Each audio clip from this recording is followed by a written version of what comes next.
What's up, guys? I'm back, and it is Look Back Wednesday. So today we're gonna go ahead and look back on the week 6, and everything leading up to week 7 tomorrow. But we're gonna get into week 7 tomorrow on Thursdays. Oh, I love it. Okay, so big news, huge news. The Rams trade Marcus Peterson. Damn, I keep saying Peterson. Marcus Peters. They trade Marcus Peters to the Ravens for Kenny Young and an undisclosed 2020 draft pick. Now, Marcus Peters is pretty good. He's a pretty good fucking corner. My comparison to Marcus Peters now is he's kind of like Asante Samuels.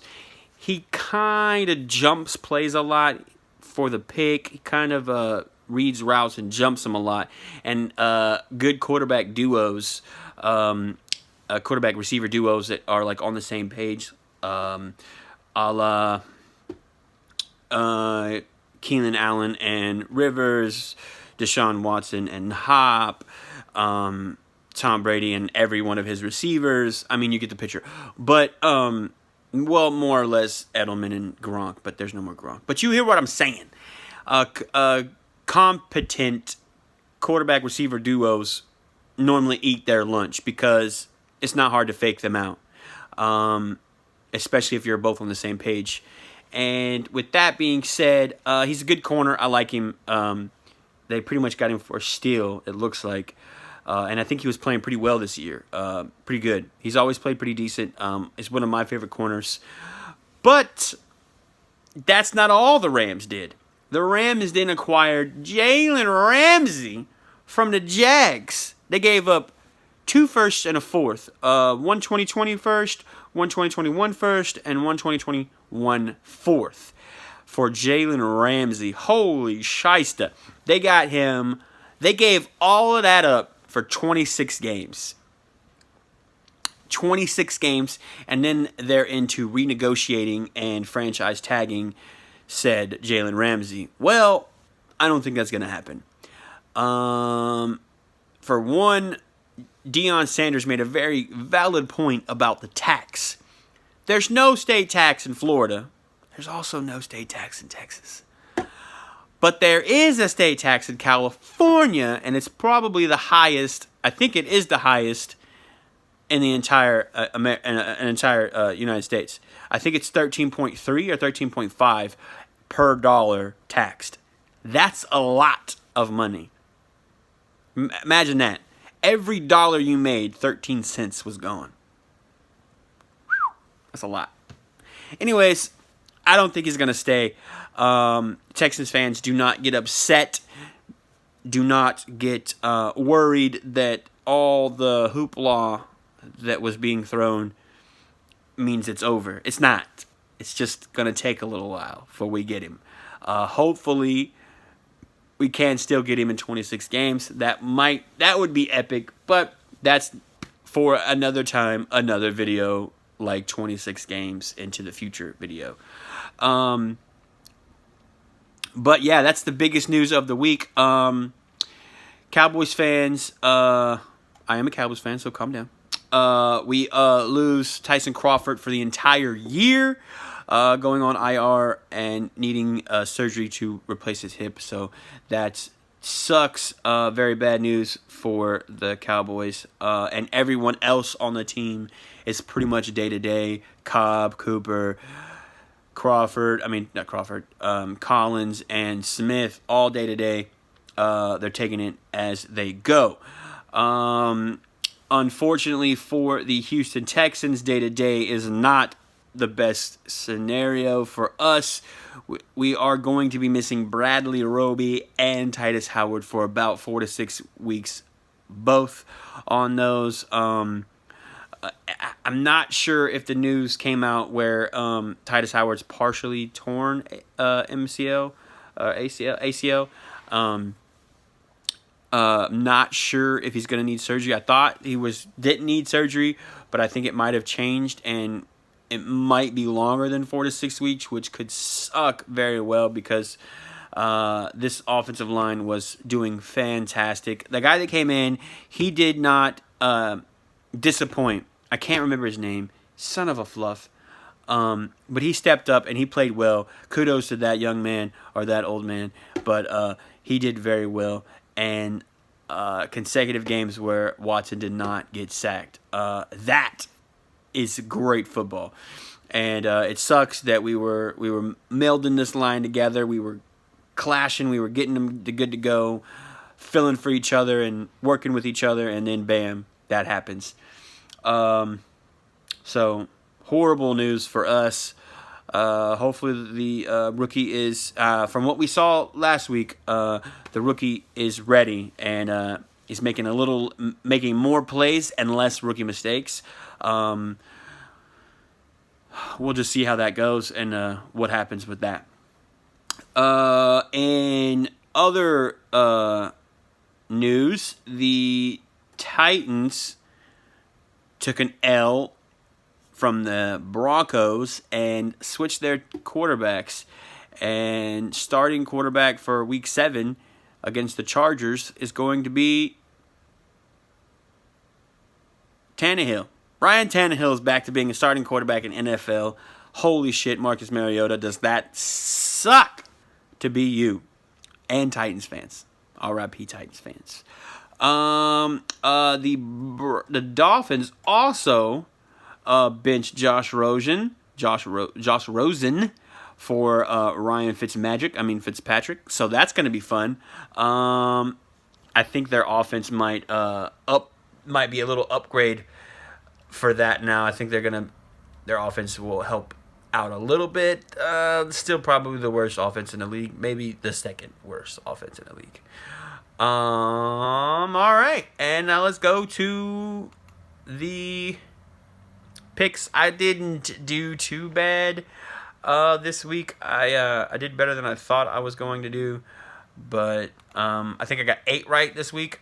I chose an upset special. Didn't turn out to be very upsetty at all.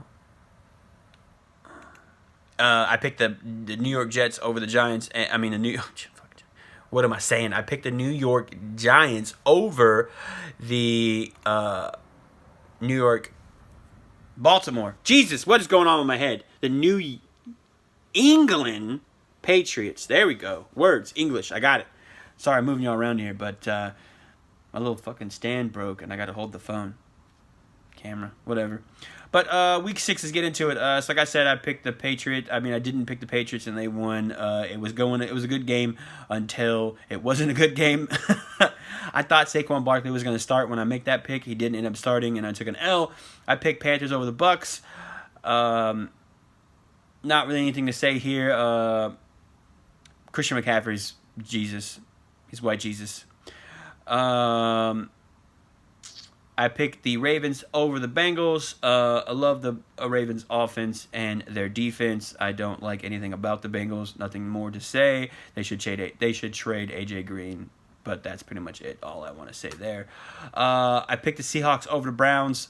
I thought for a second the Browns were going to upset the Seahawks there, but the Browns did what the Browns do and let Russell Wilson come back.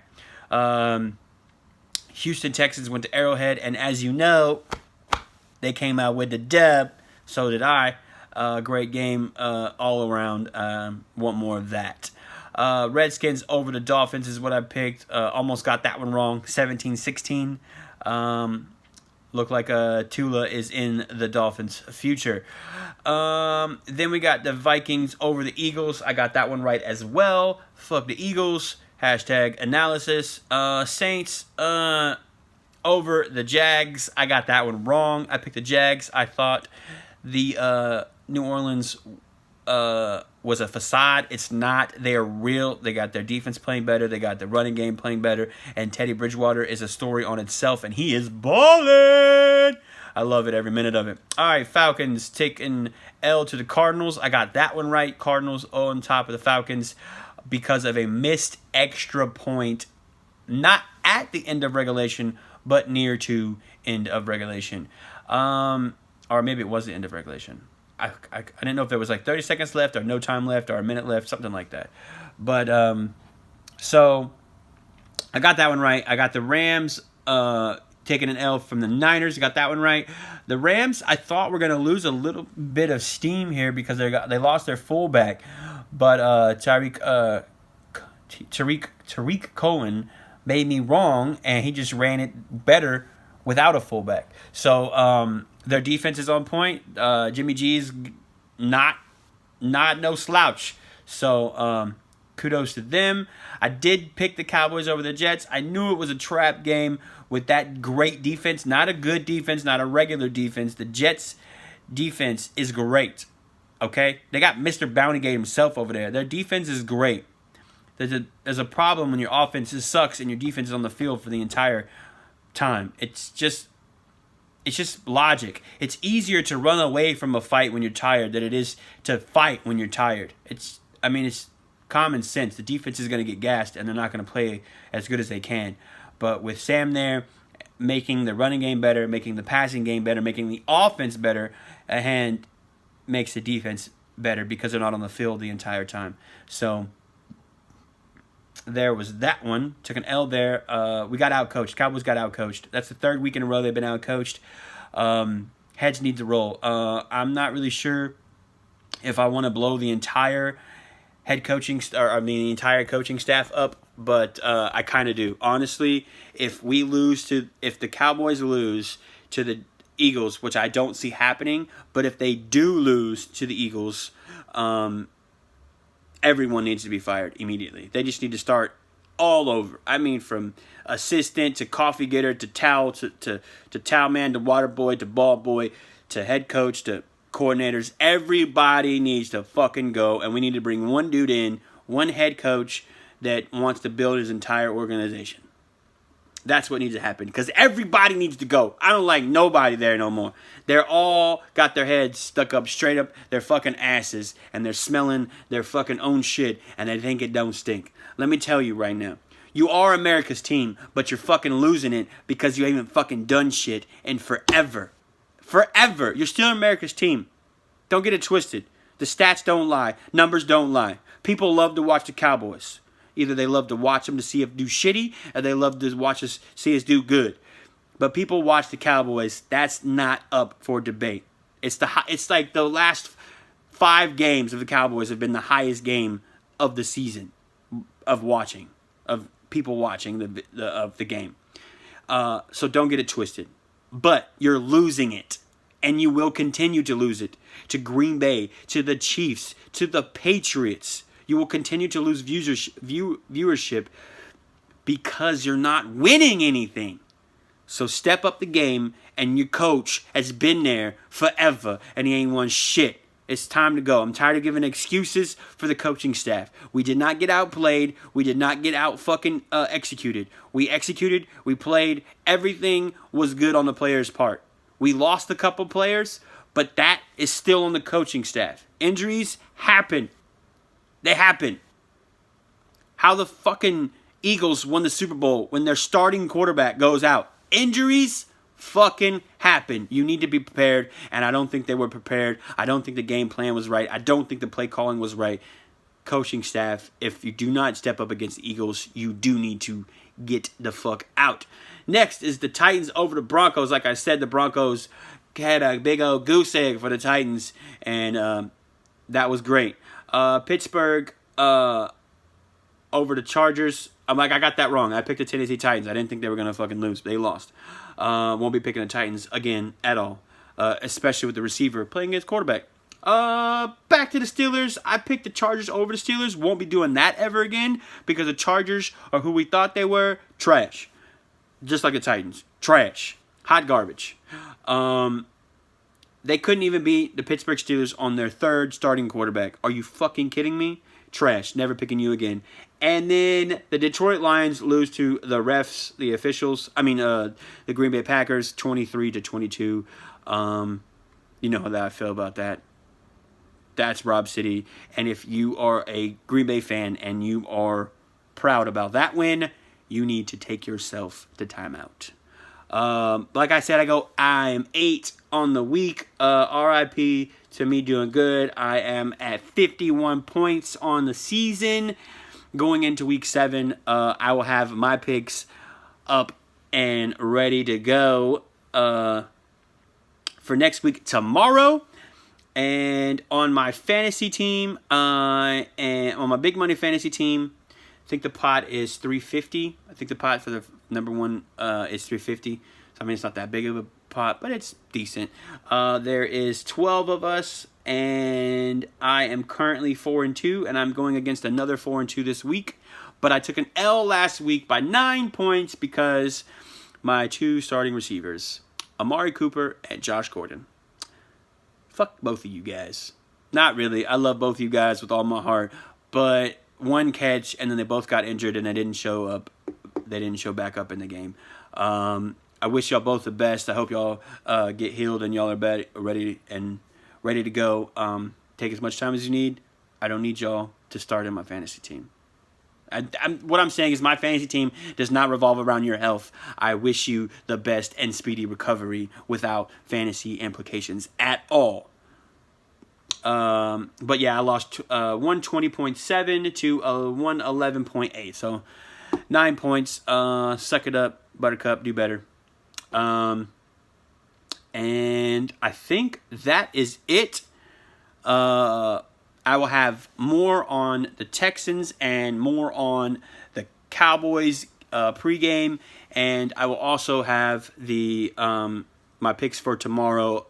I will do my pick. I'll do a video tomorrow for the picks coming up, and if anything else happens in the week, I'll have that up tomorrow as well. Sucks that the Astros game got delayed. Great win by the Astros last night. Loved every second of it. Started early and often. Well, I guess it wasn't often, but we started early and hit it up at the end. So what was it, 4-1 at the end? And like I said, today's game got canceled because of rain. So I don't know how we're gonna play it out. If we're gonna play 2 games, or if we're gonna play Friday, if we're gonna play Thursday, Friday, Saturday, and Sunday. But that's it for me, guys. Deuces.